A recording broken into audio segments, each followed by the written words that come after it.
This is Taranis AcreForward, the ag industry's most thought-provoking podcast. Listen to interesting people as we go in-depth into the issues affecting crop advisors, growers, and farm communities, uncovering the truth about the ag business and using technology to prepare for the unforeseeable. Ready to explore the future? Let's dig in. Welcome to the AcreForward podcast, your source for the latest insights, innovations, and thought-provoking professionals in the ag industry. I'm your host, Katie Staton, the Director of Customer Success at Taranis, and I am thrilled to be with you today from Westfield, Indiana.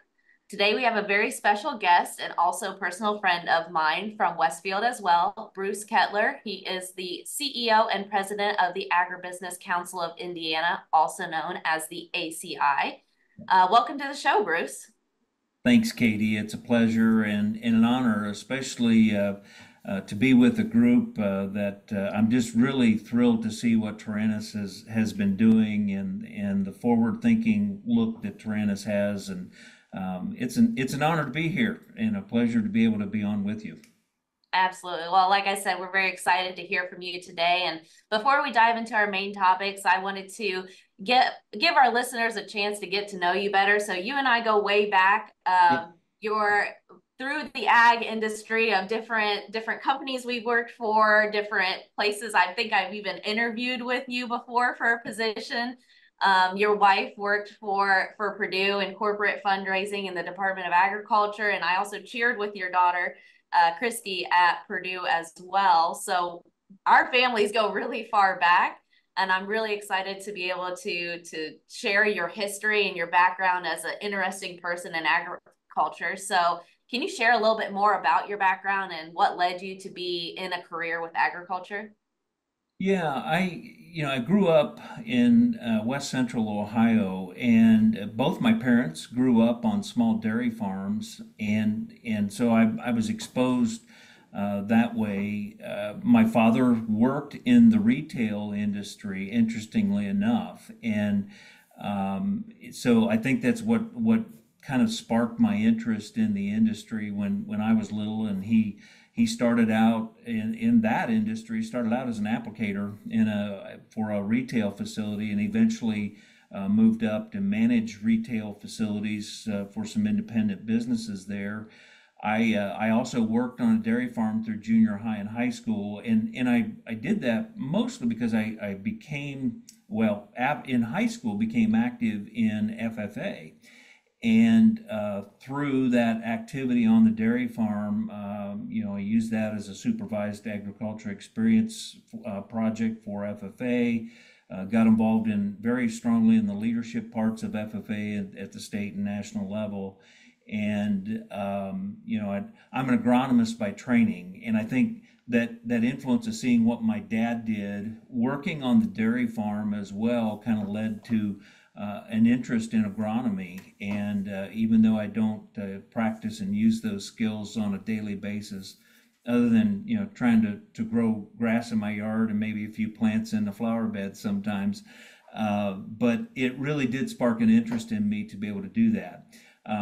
After college, I went to work in what was Dow Ag at the time, went through the Dow Elanco, Dow AgriSciences versions of that company, was in sales, worked and called on retailers, so I have a really good understanding of the retail sector, though it's changed a lot since I was involved in it, but really appreciated the work that they do, the importance of their work with farmers.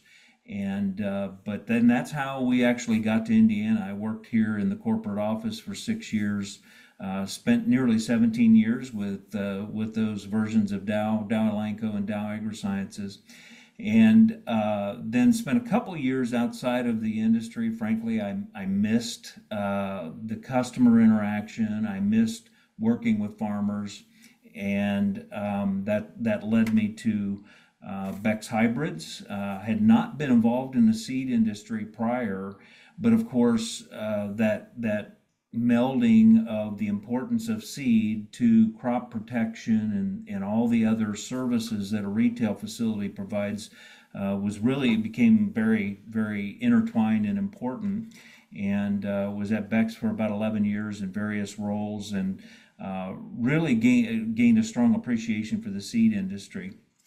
Then, as I mentioned, was there 11 years. The last 5 years I was in a role as the title was Director of Public Relations, but really what I was doing was industry relations, so working with corn and soybean grower groups, some of the as Beck's was growing into new towns and states, got involved in some of the kind of working with the city fathers, for example, if there was a new facility that they were either going to build or purchase, and kind of sharing the Beck story, what they were about, because they were moving into areas that they had not been into before, and so people really didn't know and understand who the company was, and so it was a lot of fun because I got to tell that story and make those connections back to cities and towns and the rural areas where they were moving.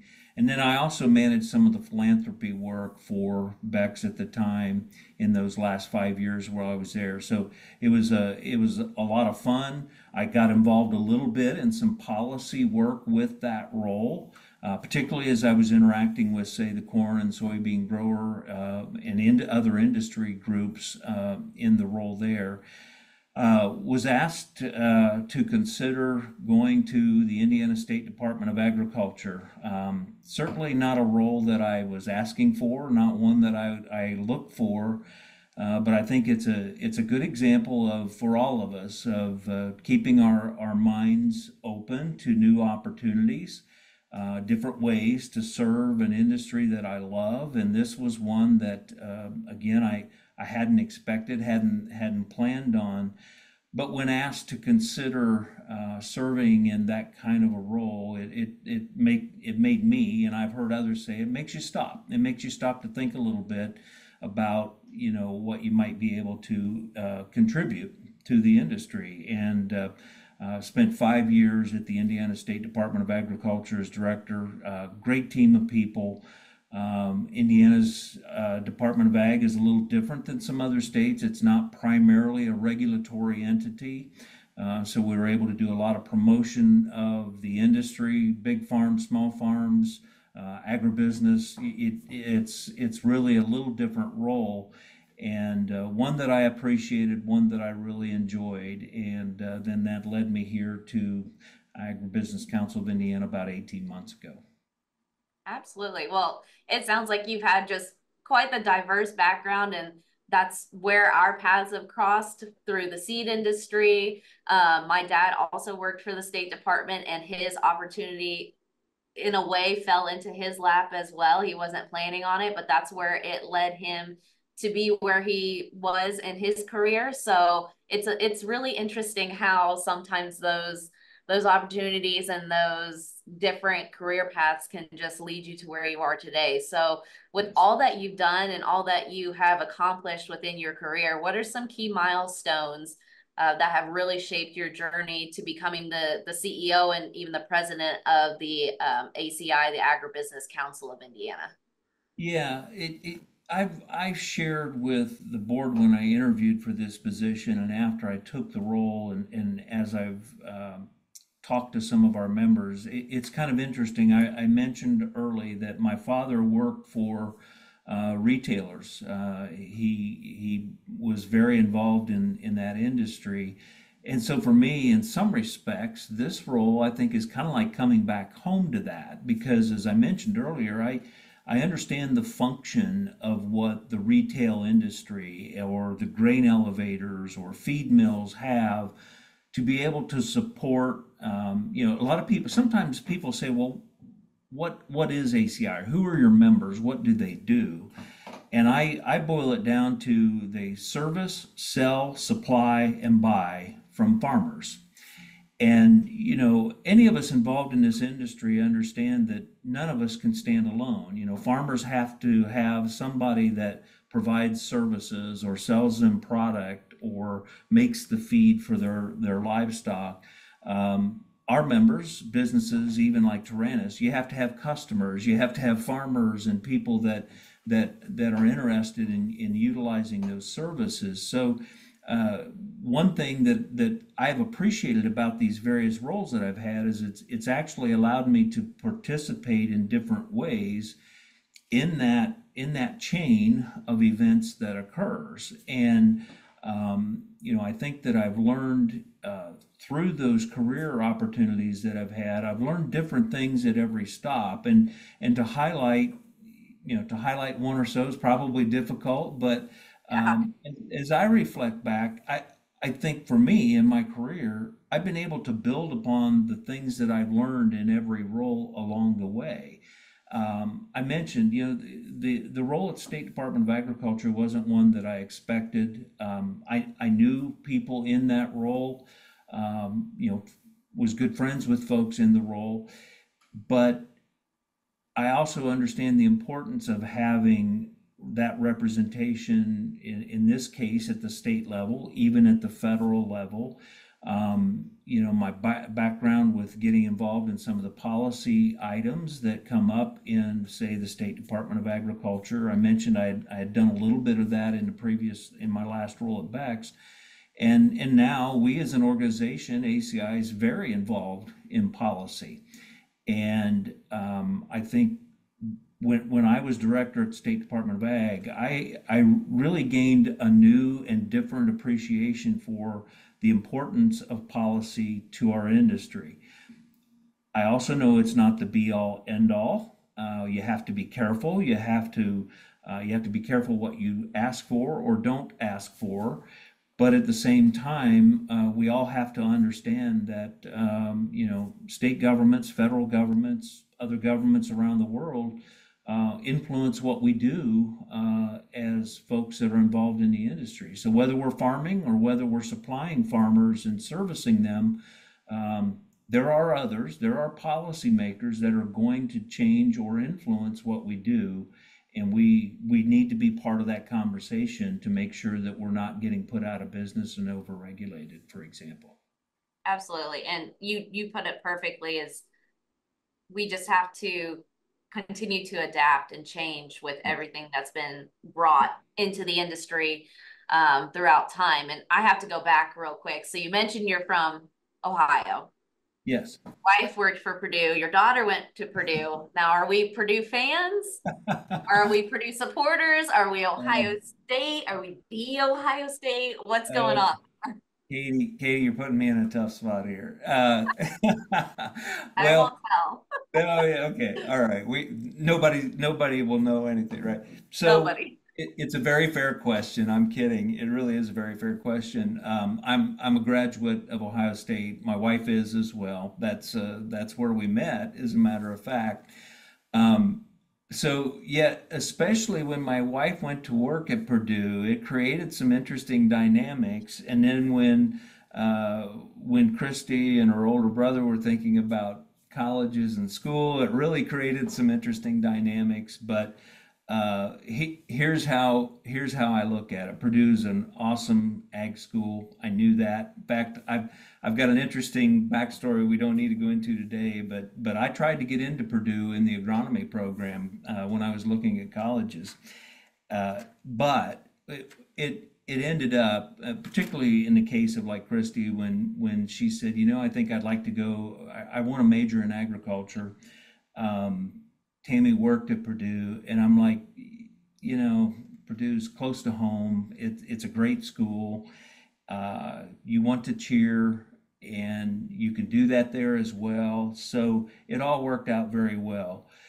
But when it comes to things like rooting for teams, that gets a little more difficult, admittedly. I'm sure when Purdue plays Ohio State, it becomes really difficult. Well, that was really difficult for Christy's mother and I. It wasn't tough for Christy, for the most part it wasn't, but here's kind of how we break it down. When it's football season, we tend to root for Ohio State. When it's basketball season, we tend to root for Purdue. So, we're cheering for the better teams on all sides of that. Well, you know what? Given the stats, I think that's an okay decision. But I will say you guys were very loyal fans when we were in school, almost more than 10 years ago, might I add, Yes. but just dating myself now. But I do remember you guys at the games supporting, I Yep. would like to say supporting us as the cheer team, Yes. because when we were in school, that was some unfortunate Purdue football historical time. So I Yes. do apologize for pausing on that, but you mentioned it, so I had to bring it up. That's fair. Um, but we were talking about shaping the ag industry and perspectives in agriculture. And over time, over your careers that you've had within the ag industry, how has your perspective been influenced and how has it changed to the work that you do now with ACI? Yeah, great question. And the first thing I'll go back to is what I mentioned a little bit ago is, I policy, and again, I'm a firm believer policy shouldn't drive everything, but a new perspective that I've gained is you also can't ignore it, because we generally speaking, if you look at the industry of agriculture, we work in a fairly regulated industry. And I know some people would say, well, we'd like to get rid of all that regulation. I think I've gained a different appreciation for that. We don't want undue or really burdensome regulation. But we have to remember that we work in an industry where we're raising food, fiber and fuel, but particularly on the food side, that's personal to everyone. It's a very personal thing, and we need to do it safely. Uh, Generally speaking, most of our food and livestock are raised, in some way, shape, or form in the out of doors or in our environment.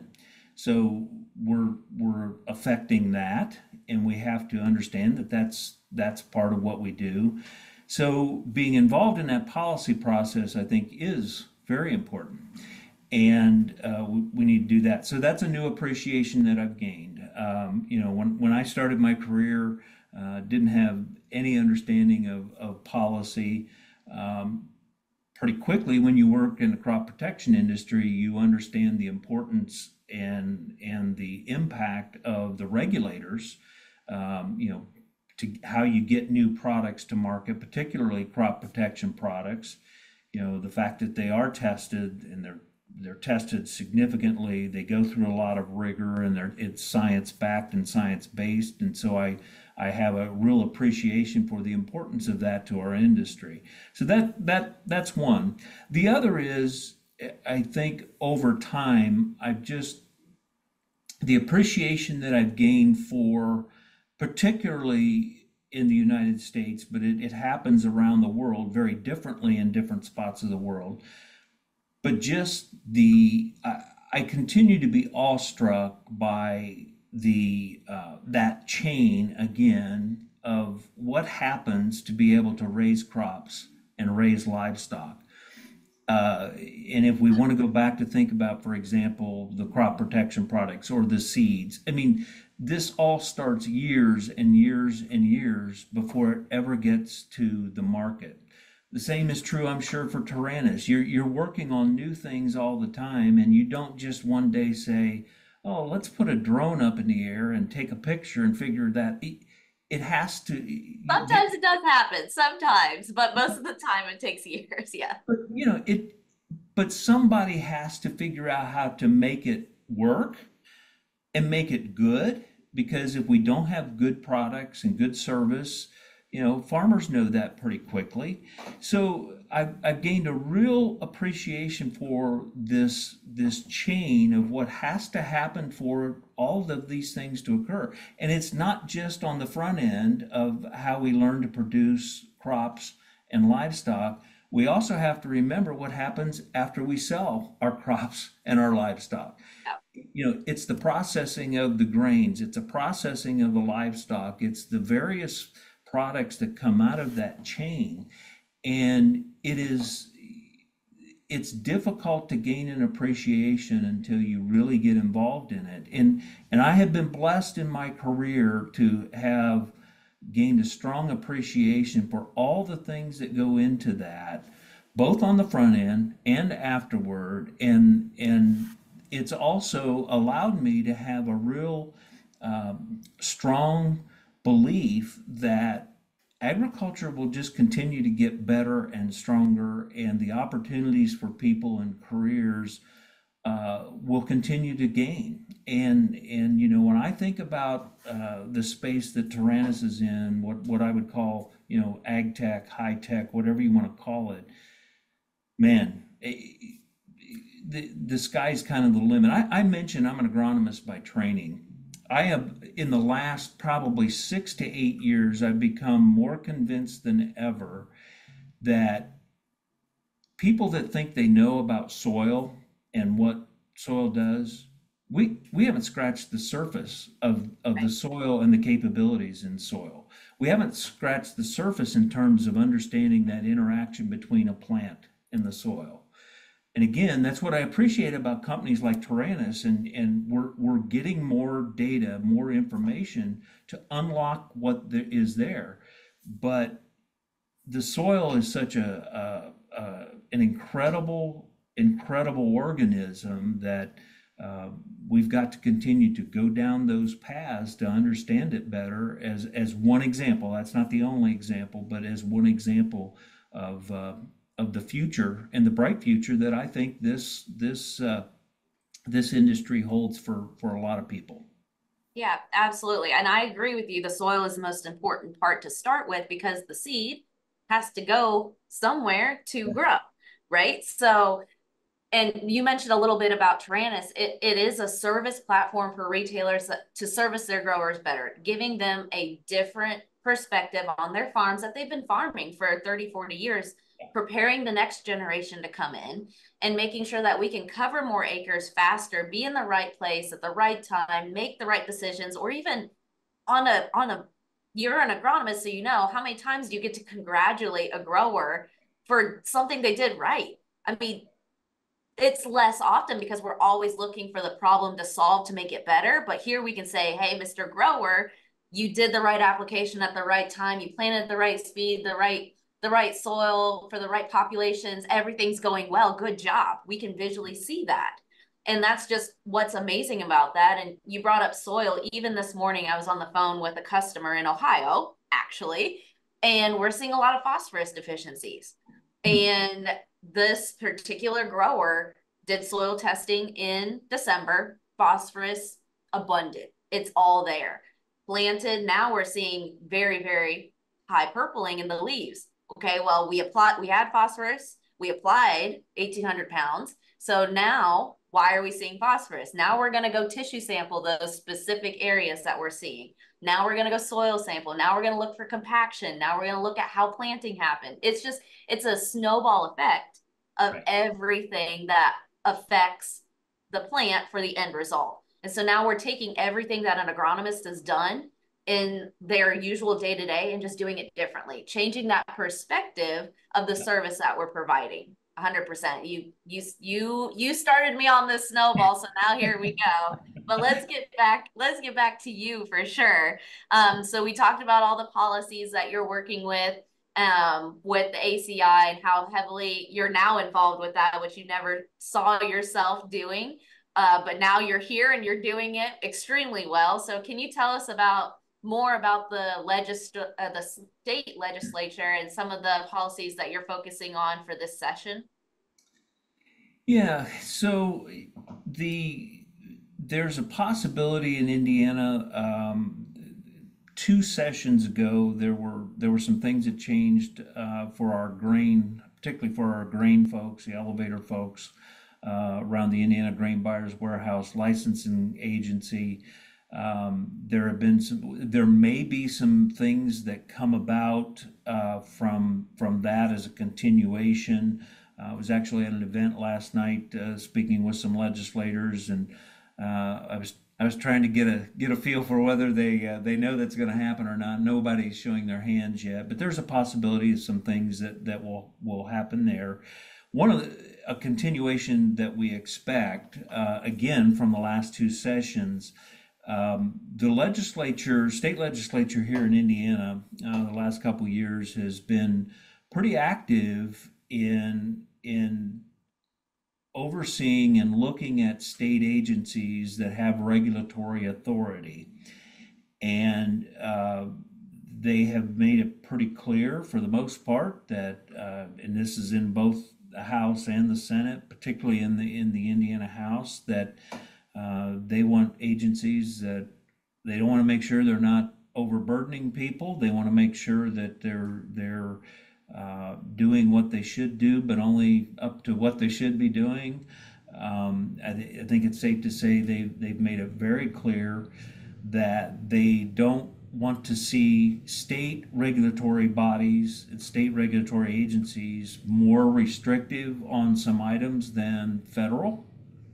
That's been very clear. So there have been some things that happened in statute and laws that have been passed to help with that, that overseeing by the state legislature. Last year in Indiana, it particularly affected the Office of Indiana State Chemist, which is the regulatory body overseeing, feed, seed, pesticides, and some other items. The legislature made it real clear they wanted them to, anything that was more strict in Indiana than federal, particularly US EPA, they wanted change. Now, some of what we do in Indiana that's been here a long time, that's a little more restrictive than the federal perspective, has been good, honestly, and most of ACI members would agree with that.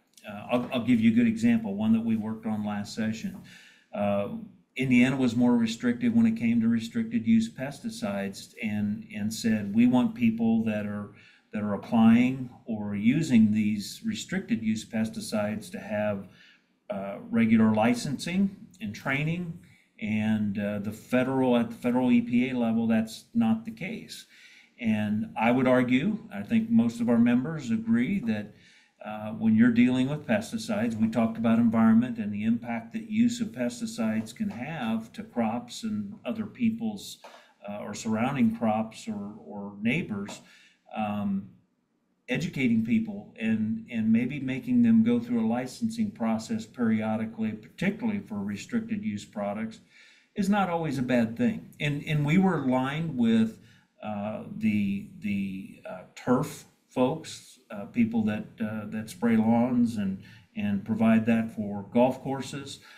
People in the pest control industry were the same way. We're of the belief that good training, good education will allow us to not have many problems. We'll teach people the importance of really being careful and using these products properly, and that's what we wanted. So that's one example that happened. I don't know whether that will come back up this next session. I think the state legislature made it very clear they don't want our regulatory agencies more restrictive than federal, and that's being adjusted appropriately. I think we got there with state chemists last year. But there are other things we'll have to watch for. When we think about alternative energy, particularly solar, and how that impacts agriculture and farmland, the impact of any of those things to farmland, the impact of economic development and economic development projects to farmland, that will continue to get looked at. There were some items around water use, and some of your customers that are up around Lafayette, West Lafayette, and that whole concern with taking water from the Wabash River area and piping it down to Boone County for an economic development project. That didn't get solved. It didn't get resolved. I think there's some study being done, which is good.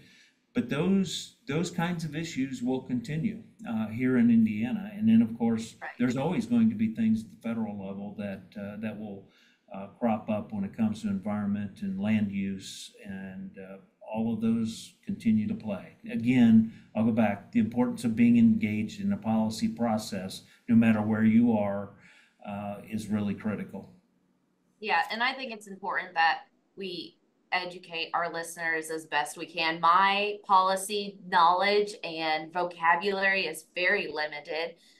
So I think it's also important to compare the work that you've done with the organizations for the Ag Retailers Association, the Fertilizer Institute. I mean, how does that compare with engaging with the federal ag issues that we're facing? Yeah, ACI, I would say most of our efforts are focused at the state level, and rightfully so. Our members are mostly in the state. We have some members outside, but they do business in Indiana. But we work very, very closely with Ag Retailers Association, Fertilizer Institute, National Grain and Feed, and there are others. Anybody at the federal level that's looking at federal policy, we work very closely with them. In fact, it's almost daily. I would get information from them around policy or other things that are happening at the federal level, and we share information to them.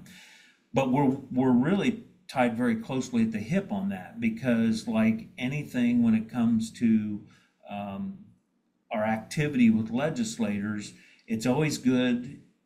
Even our federal legislators, while they're in DC, they want to hear from their constituents that they represent in Indiana or other respective states. And so our members need to be also sharing information with our federal delegation about how things affect their business, how it affects their farmers, how it affects whatever they're working on. So that's why we keep very close connection with those national organizations, and we'll work with them. Typically, I'm even on regular calls with them, very often quarterly type calls, where they'll share information of what they're looking at. Farm Bill obviously has, the last year and a half, has had a lot of work there. But we also share information of what's happening in our states so that they can be on top of it as well. So there's a lot of coordination when it comes to policy between the states and those federal organizations. A lot of coordination. Sure, and I am always amazed that agriculture is never too small. There's always somebody somewhere that knows someone else or knows how to connect you with someone. Absolutely. And no matter where you go, I mean, those connections are going to be made. That networking is going to be done. Information is always going to be shared, whether it's about policy or even, new technology that's coming out or new companies that are starting up. And it's just amazing how, I would like to say, connected ag is. And I'm sure all of our listeners now they've learned a lot about ACI and how they work with the governments and everything like that. But how does somebody become a member? Or how are you finding new members for your program and outside networking? Yeah. Well, one of the things when I came on board is ACI said we want to grow our membership, and there's of course a lot of ways to do that, and that is if businesses that have been established or in the state are not members, obviously we want to reach out to them. A lot of that occurs from existing members, either connecting me or our team to those folks. I can make the call, they can make a call. I would argue that peer-to-peer type of conversation is always good. The other way we want to grow membership is just looking at new areas of interest. Ag tech is a big one from my perspective, as an example of we need to bring companies in. For one, they tend to be very entrepreneurial, particularly at first, and so that brings a new dynamic. It brings a new energy. Brings a very new perspective into the work that we're doing as an organization. Another area, I'll use the term broadly, but the biologicals that are work, whether it's biostimulants, biopesticides, they're even doing some things with those types of products in livestock. I'm a firm believer that those products, because they're constantly evolving, people are doing a lot of research with those products, and for a host of other reasons that are probably political in nature and so forth, those products I think they're going to continue to evolve. And so how do we look at the policy that developed crop protection products, synthetic crop protection products, or what people refer to as synthetic fertilizers. I don't like that term because they're natural, but whatever, current fertilizers. The policies and the work that got us to have regulatory environment for crop protection products and fertilizers should not be the same for biologicals, for example. They're different products. They have different properties. And so that's another area that we're working. In fact, we've gotten a new member or two that is in that space in the last couple months. And so those are new areas that we want to have. We want to have people that are currently in this space, but we need to bring in those other new areas. Ag tech is a great example. I mean, some people say, well, does policy really affect ag tech? Well, absolutely. I mean, if you're putting a drone up in the air, there are going to be people that may not understand why you're doing that and what the purpose is. They have concerns about it. If you've got autonomous robots and vehicles doing work in fields, and as that continues to evolve, some people aren't going to like that they're out there at all hours of the day and night doing things. How do you move those vehicles up and down the roads? Now you get into a tractor, okay, you got somebody in it, you do that. But if you got an autonomous vehicle with no driver, are people going to be comfortable with that? Maybe not. And smart with it too. Yes. So that's why we need new people in our organization to help us think about how we work through that. And again, our retail members, they have to be up to speed on how are we going to approach this. If we're employing the new ag tech, if we're employing and selling biological products, we have to be aware of what that means and how these products are different. And so it's a constant education is really what it is for all of us. That's what I was just thinking. I was like, it's constant education, certification. I mean, what was even just last year's Taranis services is adapted into this year's because of education that's being needed. I mean, we have one of the largest drone fleets of DJI drones in the country right now that are flying out and about. We have third-party drone service providers that fly for us, that employ pilots, and those pilots are constantly being approached, asked questions, and we need to educate the pilots to educate the end customer because they are representing our company. But it's amazing some of the questions or comments that get said from people that don't own the land. They're just a neighbor. They're down the road. They're driving by and they see this drone flying. I mean, they think that we're spying into a neighborhood or their neighbor's pool or neighbor's bathroom. I don't know, but there's a lot of education that has to happen, especially as ag tech becomes more commonly used within the industry. Yes. And, that has needed and has been occurring for a long time. My son the last couple of years is, well, he isn't this year, but the previous 4, 5, 6 years, ran a spray rig, and to your point, had a lot of people would come out. Sometimes they would come out and ask.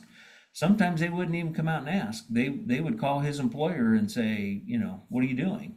So we have to understand in this industry we're constantly being watched, and the importance of being able to share that information with people is important. And now with technology like it is and drones, it raises it to a different level even more. Absolutely. And while we're on the topic of education, I mean, are there any events that ACI hosts that are part of the education program? I think one of them is called State House Day. I mean, how is that looking to adjust or change going forward? Or what are you doing with ACI and education? Yeah, ACI has had for a lot of years has done, again, policies, one of the things we're well known for. So State House Day really is just an effort to allow our members to interact at the State House with their legislators, share information about what we do as an organization, share with legislators the impact that legislation has on their businesses and so forth. That's been an ongoing event. This last year we changed it up a little bit. Typically we have that State House Day, several hours there. We'll even set up appointments with legislators for our members. And then that's usually when we do our annual meeting. We have to have an annual meeting every year, so we'll have speakers come in, talk about current topics, maybe get updates on federal policy efforts, things like Farm Bill. This last January, we did some work around Farm Bill. So that's one of those efforts. We have it really is an educational program. It's also a leadership development program called the Emerging Professionals Leadership Program. That's a 1-year program for basically mostly early career people in the industry. The members sponsor them into this program. We do a session on the various sectors of our membership. So in fact, yesterday we just did one on the feed industry. The previous month was around grain. We've done crop nutrition. We'll have one here coming up in July on the crop protection industry. And it's a way to be able, so people may not work obviously in all those sectors, but it's to help them get familiar with the kind of the ins and outs of that sector. That's one thing. We do some leadership development throughout the year. So Jen Weldon, who I work with, has a leadership book that we pick parts of that book and they discuss it as a class and as a team on learning leadership development. We do that because a lot of people like you, they're young and early in their career, but they're managing people, they're managing teams, in some cases at an earlier age than maybe even I would have in my career. And so that understanding of leadership is important, and it's a great program. They're also developing a network of other people in the industry that I think is very important and will serve them well. I know, knowing and people that I've worked with or been involved in programs like this has helped me throughout my professional career a lot. So that's one thing. And then another educational opportunity we do is this year we started regional meetings where we're getting closer to our membership around the state of Indiana. It's open to anyone, but the idea is that we'll have about a 3 or 4 hour meeting with various topics. Maybe some of them are regional in nature, for example. And we'll talk about that. We'll bring in panelists, we'll bring in speakers to those meetings so that our members and employees of our members can be kept up to speed. Of course, we keep them informed about what ACI is doing and what we're working on. So we're in many ways, we're very education oriented in trying to keep people informed and educated on what's happening in the industry. Sure. And so with this, you call it the Emerging Leaders Program, right? Yes. With this, so the overall goal is you're partnered with various sectors of the industry through the members. Are Right. you also working with different companies to bring in outside experiences, outside education? What are the overall goals and the structure of that program? Yeah, so there are several, and yes, you hit it on the head. So that we have those sessions. The first session, for example, was at the State House. So we talk about how policy, or excuse me, how legislation is formed and worked, and how we as an organization work into influencing and talking about policy. Then we have these sessions throughout the state with our members in those different sectors. Actually the class goes to Washington, D.C. in September for about a day and a half, talking about federal policy and how is federal legislation made and the importance to our industry.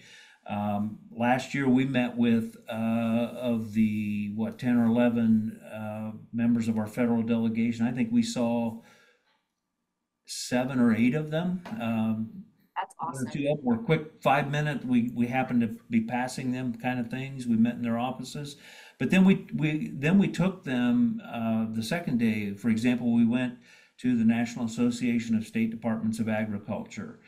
We might introduce them or have somebody from Ag Retailers Association or Fertilizer Institute or others talk to them.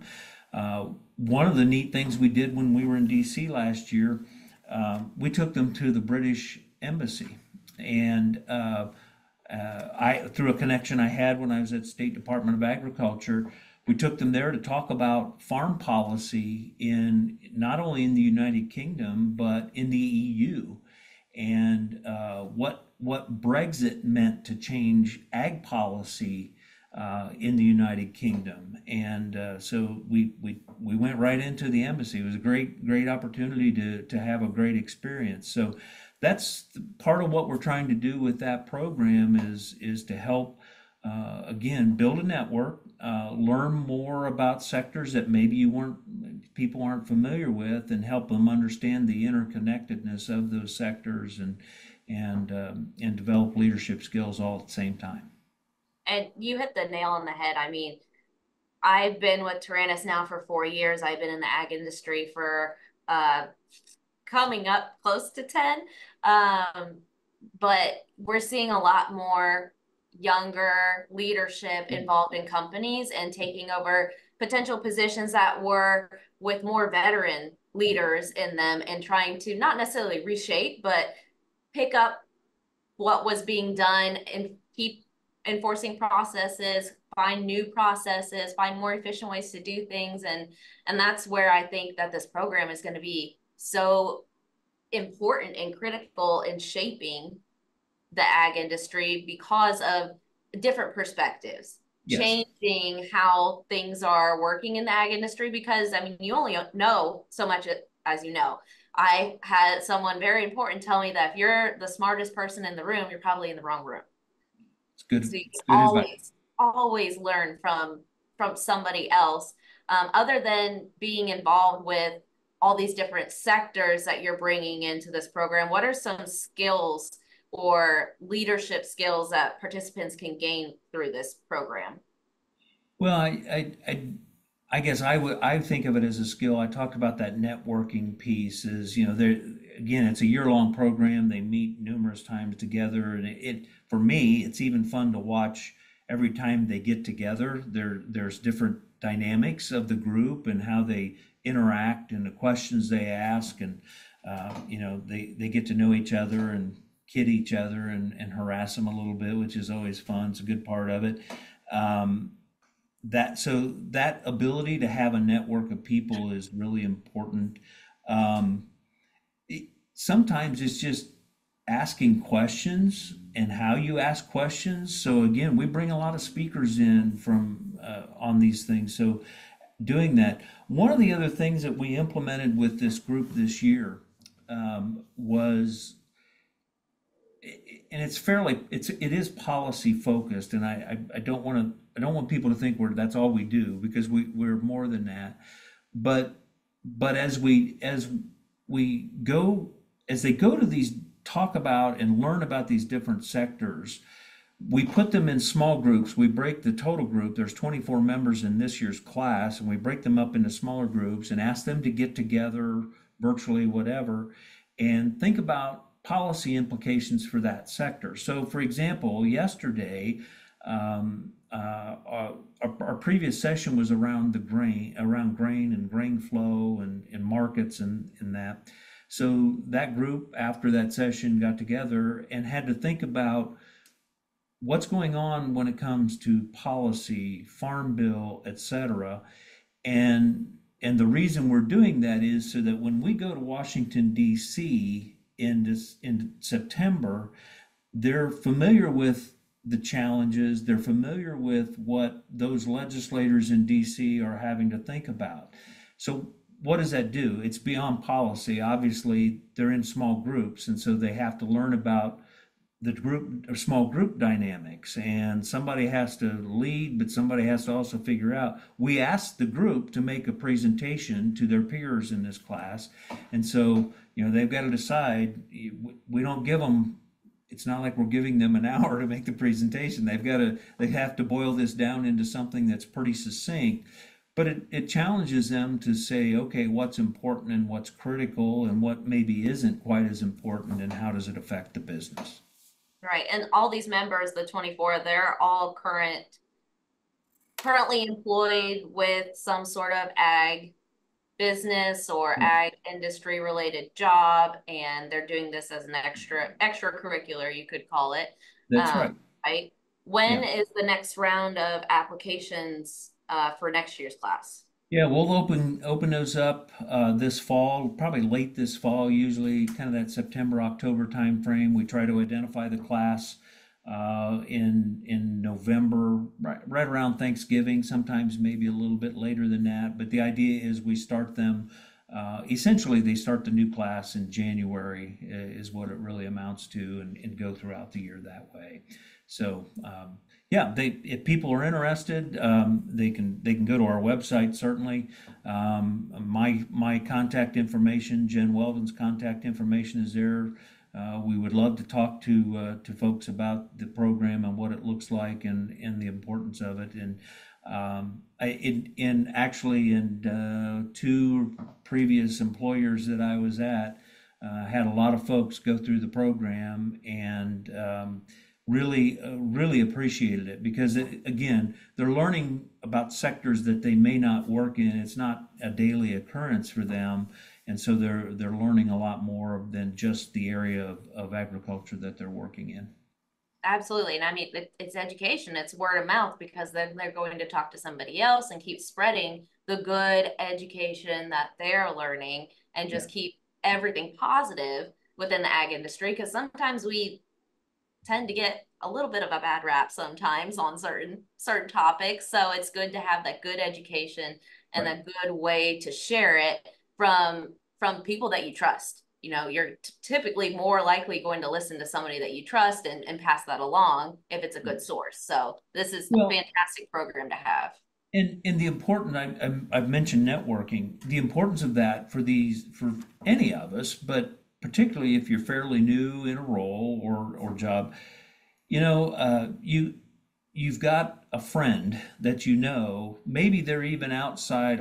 Well, they're probably outside of the company you work in a totally different sector. But let's say you're having a challenge with an employee or a customer, for example. Um, you can call somebody in that network outside of your company and say, hey, I've got this going on, and keep it reasonably anonymous, if you will. You don't. So I think it's a great way for people. The importance of a network is really a lot of times just solving issues or solving challenges. Uh, but as the proverbial two heads are better than one kind of situation that you get into, and particularly sometimes when you're early in your career, you need that. You need people to help bounce ideas off of, and that's really important to form that network. Absolutely. Absolutely. Um, so we've hit a little bit on programs, and there's a program that has been administered by the ACI. It's called the 4Rs program. Mhm. Could you share more about that program, some successes that you've had? How is this impactful and special to the ACI? Could you share more about that? Sure will.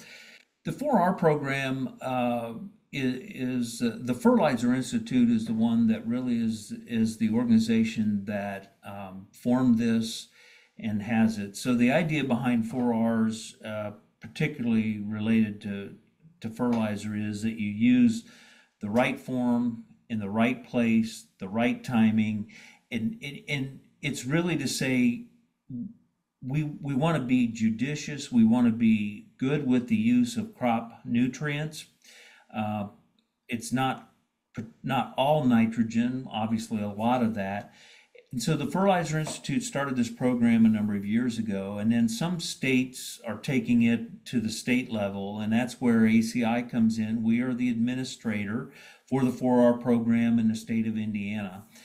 And what I like about this program is, yes, it's a national program, but as we all know in agriculture, you mentioned soil. Soil is different everywhere. The properties of how we manage soil, how we manage crop nutrients is different everywhere, and it should be. And so the idea is that then states can administer the program so that they can look at the standards. The neat thing to me about this program is there's a list of standards that a retail facility that signs up for this program has to meet. And there's 3 levels of certification. We call it year 1, year 2, year 3. So I think there's like 31 standards, if I remember correctly. To pass certification in year 1, a retail facility they're judged. We call them audits. I don't particularly care for that term, but basically that's the term that's used on 18 of those standards. Year 2, then it gets up to more standards. In year 3, you get up to that 31 standards that a company has to pass, and they're very rigorous. Again, the states have some leeway of being able to say, okay, here's the numbers in our standards. It's not just saying, okay, we're going to apply fertilizer at the right rate. There are numbers and specific items that have to be met to make sure they meet the standards. So, for example, at a minimum, if a retailer is going to pass a standard, most of them, they have to do it at a minimum 75% level year 1. Eventually, to be able to make sure they're doing that year 3, it has to be 100%. So Right. things like fertilizer rate recommendations have to be documented. They have to be signed off on by they have to be made by a certified crop advisor. They have to talk to the farmer and say, here's what we're doing and why we're doing it. So it's not just a program where somebody applies for it and they get a sticker on their paper. Okay, this is pretty rigorous, but I think it's important, and we want more of our members, more retailers, to be able to pass these standards to do it. And it's the right thing for several reasons. One, it's right for their customers. We know we're not overusing products, particularly fertilizers or manure. Manure is also part of that, part of a crop nutrition. It's good for our businesses to do the right thing, and it's good for our communities to make sure that we're able to share with our communities. We're not just willy-nilly throwing on excessive products out here. There's science behind it. There's reasons we do what we do when it comes to crop nutrition and how we apply them and when we apply them. And again, it goes back to that: are we applying the right product? Are we applying it at the right time? Are we applying it at the appropriate rates to make sure that we're getting these things and doing the right thing for our communities, our environment, and for our customers? Yeah, and I think that plays a lot into what Taranis is providing as far as information and we call them insights. Because when we're flying over these fields, we're flying a number of 6 times. Towards the tail end, in the beginning, we're doing stand counts and early weed detection. Then towards the tail end, we're doing threats by species, and threats by species falls into nutrient deficiencies by species. So where are the nutrients showing deficiencies? What zones are we working in? How large of the field? Because we don't need to blanket apply. If certain parts of the field don't need it, then we don't need to put it there.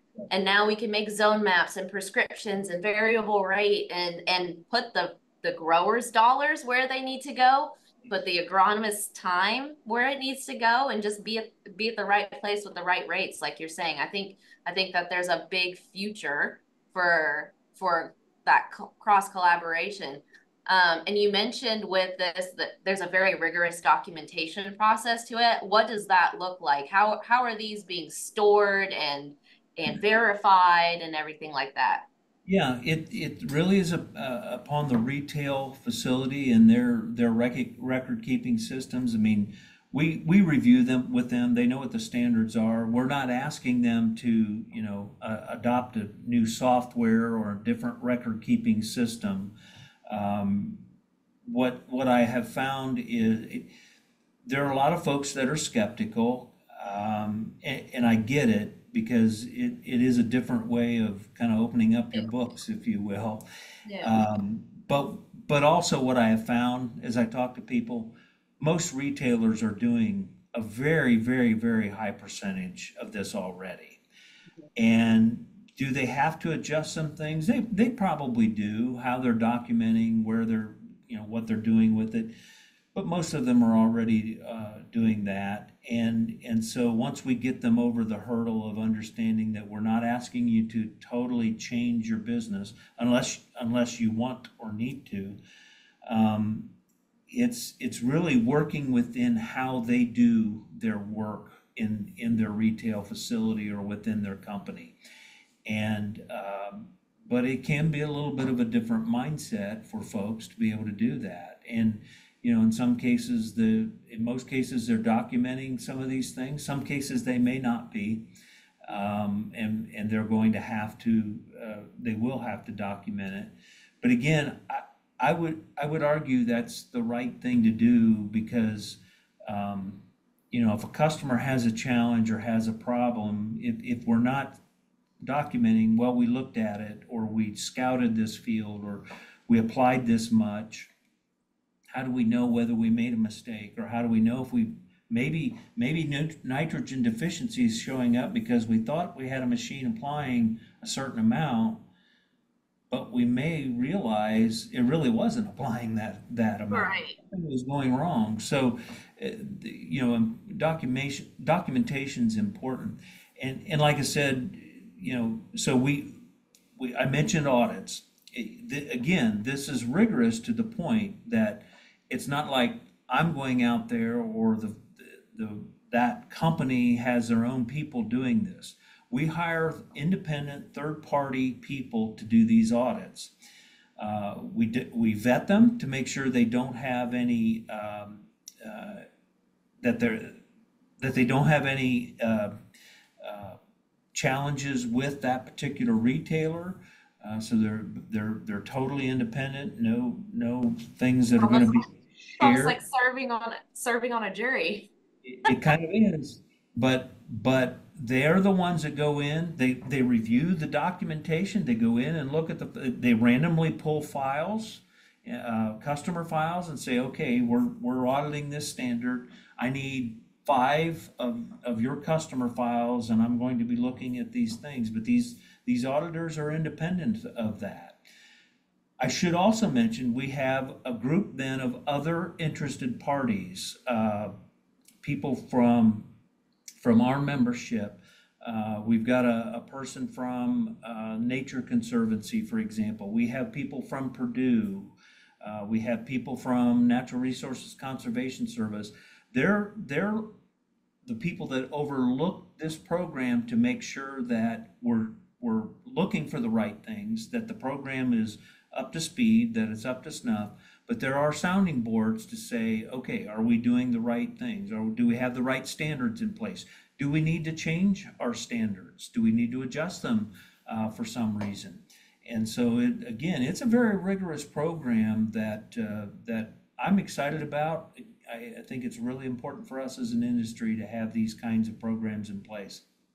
Absolutely. And we've talked a lot about the programs that ACI has done, what you've been involved with in the past, but looking forward and in the future, what do you see some projects and initiatives that ACI is going to be planning? Yeah, we're always asking that of our members, and I'll go back a little bit. I mentioned, ag tech and biologicals are new spaces that we want membership.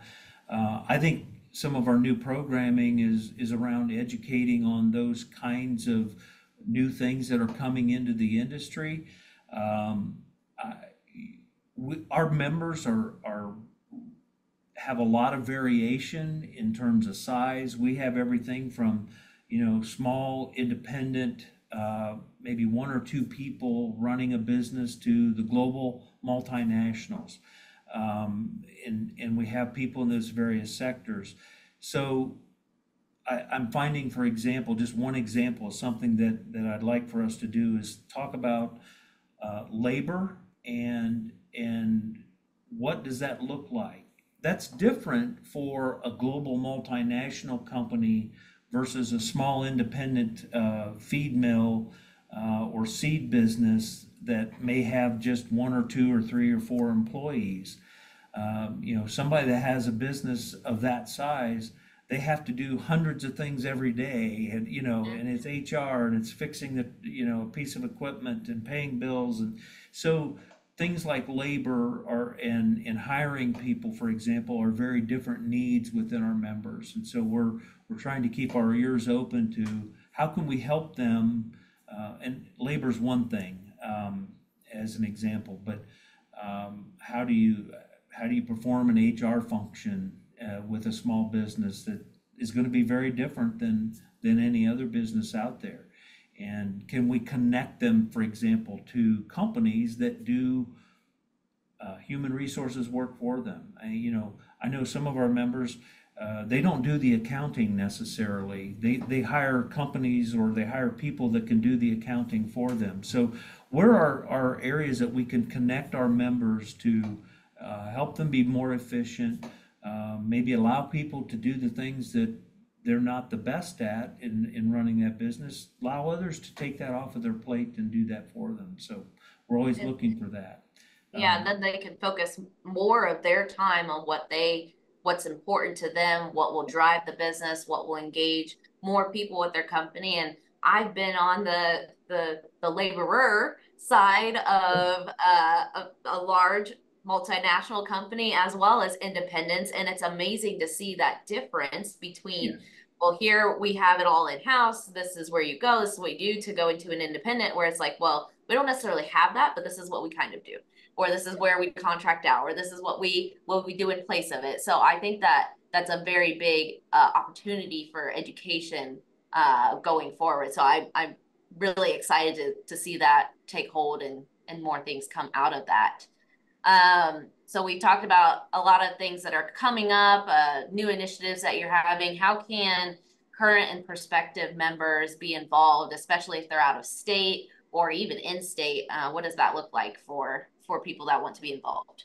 Yeah. So again, our website, aci.org, is a good spot for it. I think I better make sure I got that correct. It's agribiz.org. I apologize. If you Google Agribusiness Council of Indiana, it gets you there. Yes. A lot of information, of course, on our website. Again, we have our contact information there. I would please reach out to me, to Jen Weldon. Jen and I would love to be able to visit with folks and help them understand how to get involved and what we do. And those conversations yield different opportunities. Some folks are more interested in the educational piece. Some folks want to make sure that they have leadership development opportunities for employees. So that's where we can answer any of those questions and point them in the right direction about what we can do as an organization. Definitely. Well, Bruce, I really appreciate you for sharing all such valuable information today, valuable insights from your history with agribusiness. And to recap for our listeners, we talked today about ACI legislative involvement, networking efforts, leadership development, and much, much more, even to college sports. So if you do you have any final thoughts for the future of agribusiness in Indiana? Well, thanks, Katie, and I really appreciate companies like Taranis and what you're doing. As I mentioned earlier, I continue to be very, very bullish on the industry of agriculture. As long as we all continue to learn new things and not be afraid to challenge ourselves to learn new perspectives, new technology, whatever it might be, the industry is always going to be in great shape. It's one of the reasons that when I was trying to think about what I wanted to do for a career and thinking about that, always just came back. I mentioned earlier, I was very involved in the FFA and had a lot of exposure to a lot of different companies through that around the state of Ohio and around the nation, frankly. And one thing I learned through that really set me on a path to say I want to be involved in this industry is we're all going to need to eat, to be clothed, and that doesn't go away. And it's a great challenge that we have. And for this industry to continue to improve like it has, I can reflect back on those days and think about, what our yields were for corn and soybeans and crops, and how much milk a cow gave when I was working on the dairy farm as compared to now. And it's just why I continue to be very, very bullish, because what's really interesting in all of those cases, we are producing so much more crop, so much more on the livestock side, and we're doing it with much fewer inputs, much less water use, and it's just really impressive what's going on. Are we where we should be or where we need to be? Not every time, but that's how companies like Taranis can help us just become better and become more efficient and do better with the inputs that go into this process of such a great industry. Absolutely. And I thank you for the praise for Taranis. That's one of the reasons why I also came to work here 4 years ago. I've been in the ag retail industry. I've sold seed. I've been an agronomist. I've scouted fields. I've done a lot in my short time. But I still wanted to work with the growers, and I still wanted to work with the retailers. And this gave me the opportunity to do that, but in a different way, a more fun way, I would say. So I'm learning something new every day, and it's amazing to be part of this growing industry. So it's been really fantastic to have you on the AcreForward podcast today, Bruce. I really thank you for sharing your expertise and your experiences and encouraging folks to get involved in the ag industry. And as you heard, everyone, many times, Bruce is one of the few people that I know that will always pick up the phone, always chat with you, meet with you whenever you can. He and I go way back on as far as our relationship goes in the ag industry. So I do encourage you to reach out to him if you have any questions, comments, concerns, whatever you want to learn more about. Bruce is going to be your go-to person to start, at least. So to our listeners, thank you very much for tuning in. If you enjoyed this episode, please subscribe to AcreForward and stay tuned for more conversations and leaders and innovators in the ag industry. So for more information about Taranis and our technology, please visit taranis.com or follow us on social media. Have a great day.